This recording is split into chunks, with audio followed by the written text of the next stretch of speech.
Hello, ladies, and welcome.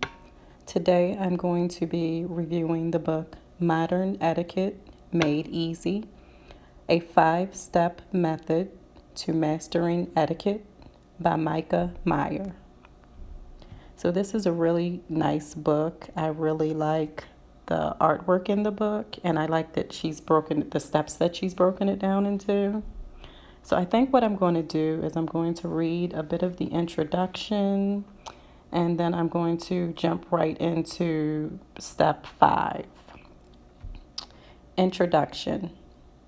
Don't fake it until you make it. Practice it until you become it. Hello, hello. I'm so glad you're here. If you're reading this, perhaps you've decided you're ready for a change. Maybe you want to completely revamp yourself.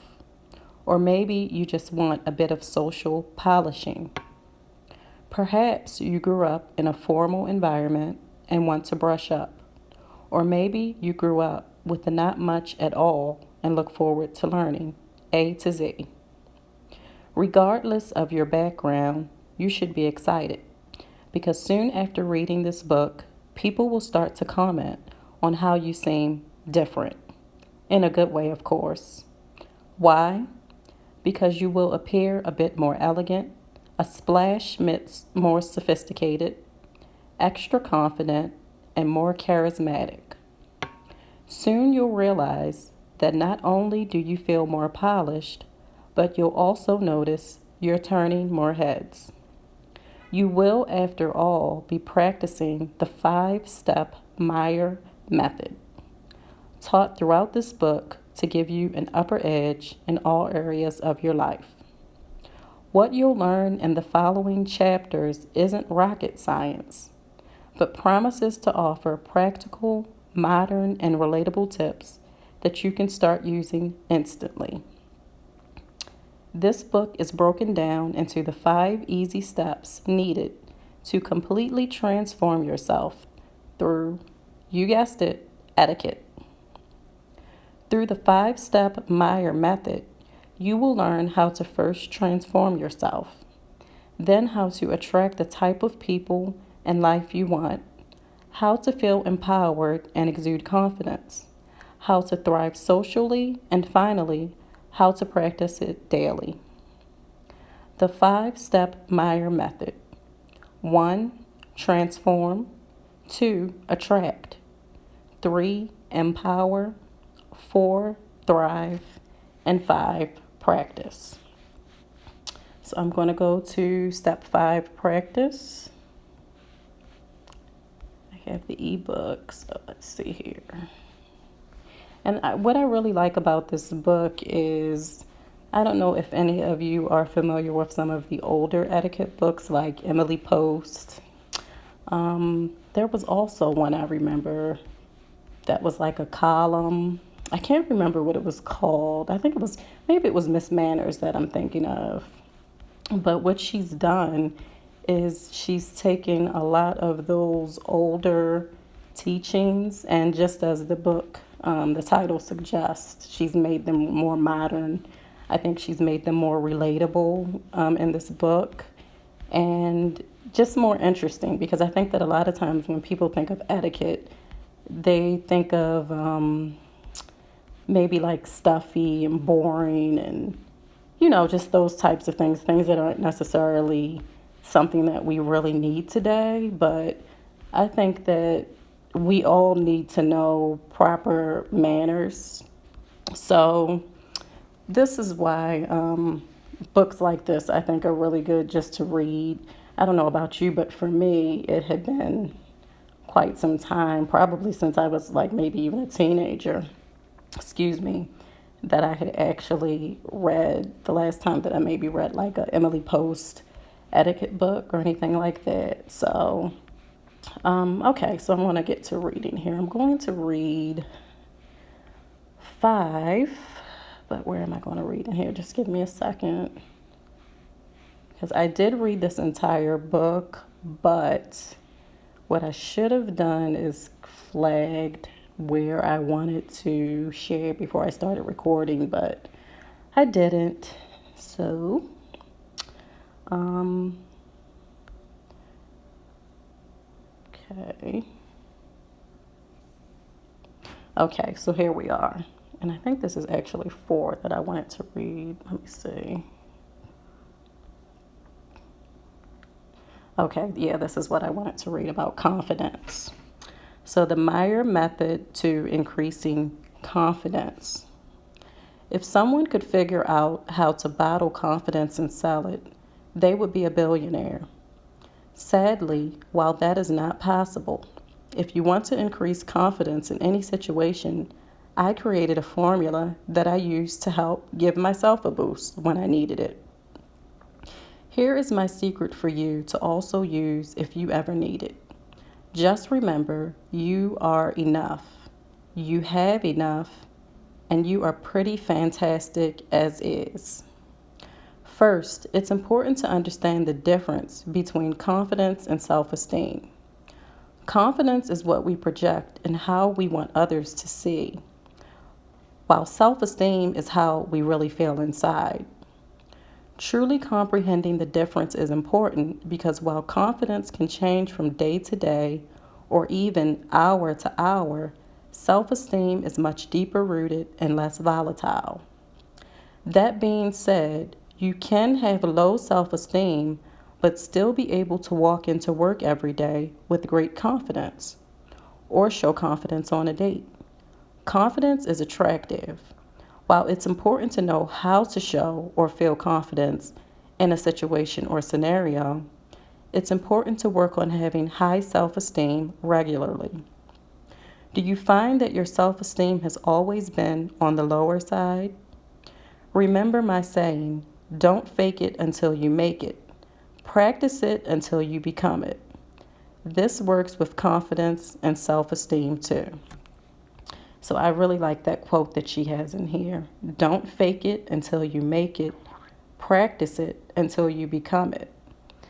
Because I know that you have all heard of the fake it till you make it idea. But I like what she's saying here because anything that we want to perfect, we have to practice. So I'm going to skip ahead just a little bit, and it says your love list. To gain confidence, some people stand in front of the mirror practicing their power pose and practice making direct eye contact in the mirror. This was something I could never do for some reason and always ended up giggling like a schoolgirl when I tried. If you feel the same, try another Meier method to feel confident called a love list. Here's how you do it. On your phone or in a notepad, make a list in a row of all the words you would love to feel, exude, and strive to be. Your love list could be 5 words or 50. It is totally up to you. Read your love list in private, right before you need to project confidence. For instance, even though I'm not the most comfortable public speaker, I no longer need to call my husband every time I walk on stage. I just read my list. I pull out my phone about 10 minutes before I get my microphone attached to my blouse, and I will slowly and consciously read each point.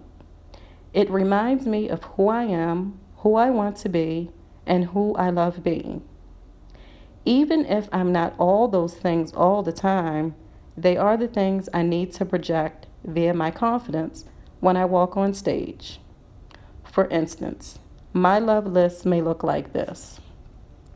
And then she has listed powerful, inspirational, kind, witty, funny, sophisticated, charismatic, brave, Oprah, yes, really Oprah, graceful, motivational, and then confident.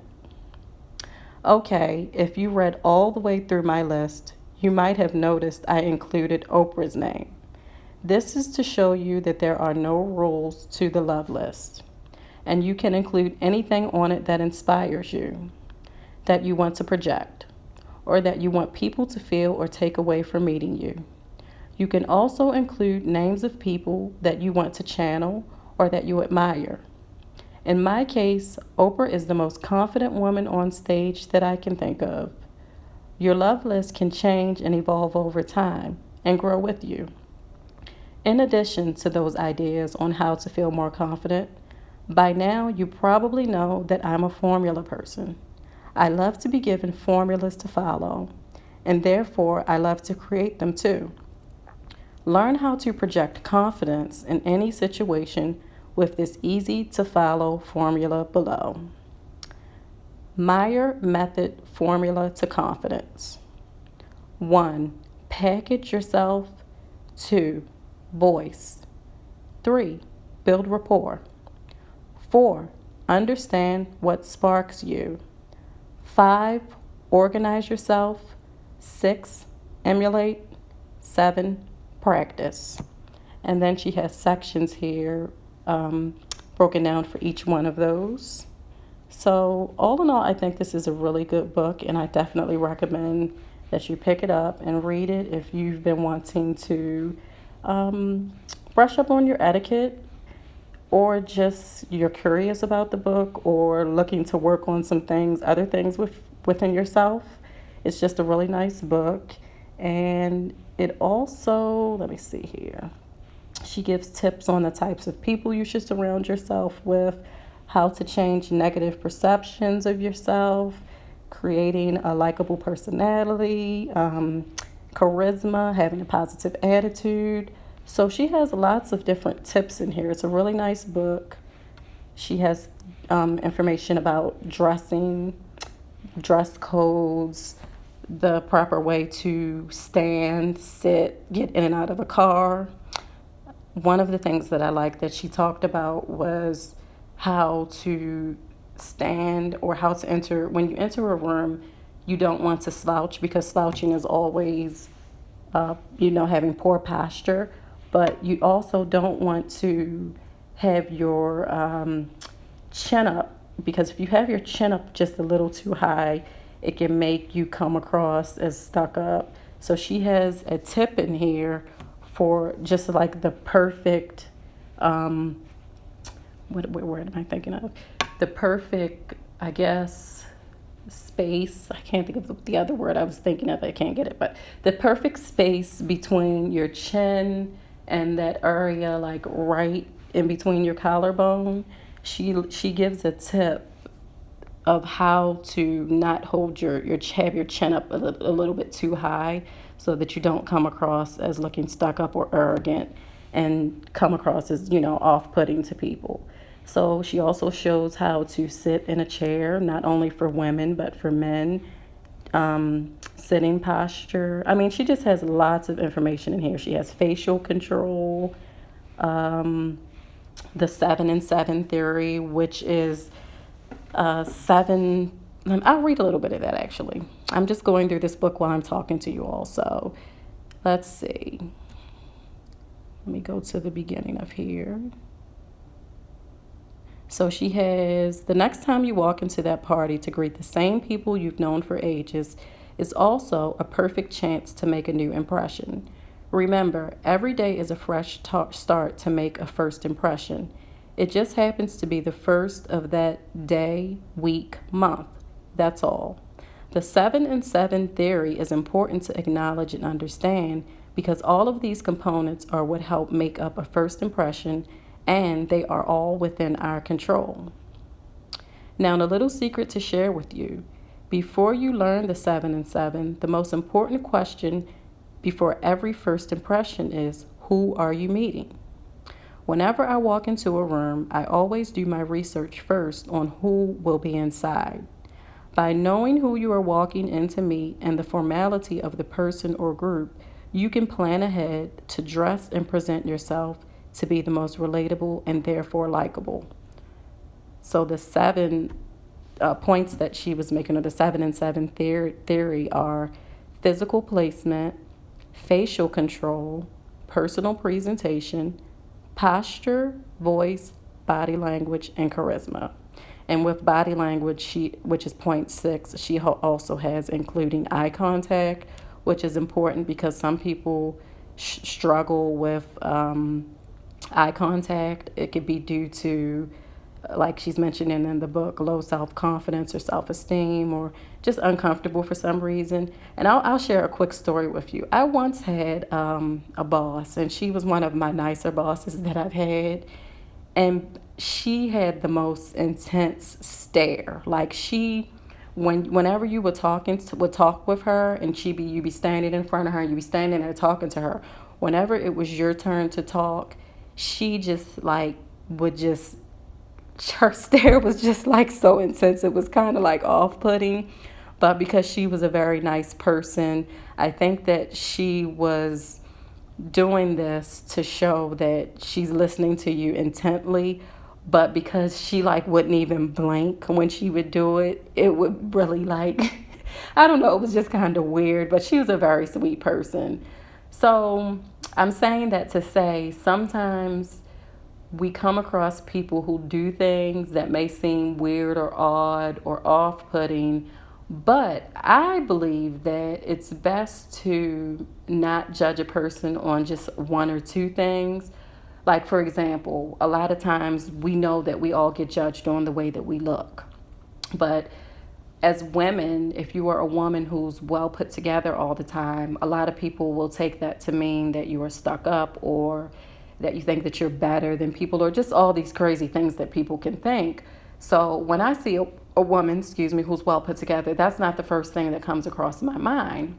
I actually respect and appreciate people, men and women, who take the time to look their best before going out. And even when they're at home, they're taking their time to look their best. Because I believe that if you look good, it helps you to feel good.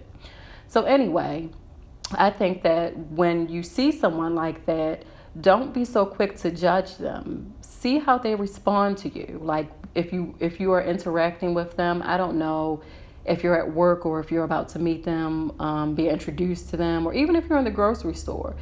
Don't just always judge a person based on how they look, but give them an opportunity. Be fair. Be fair with others the same way that you want them to be fair with you.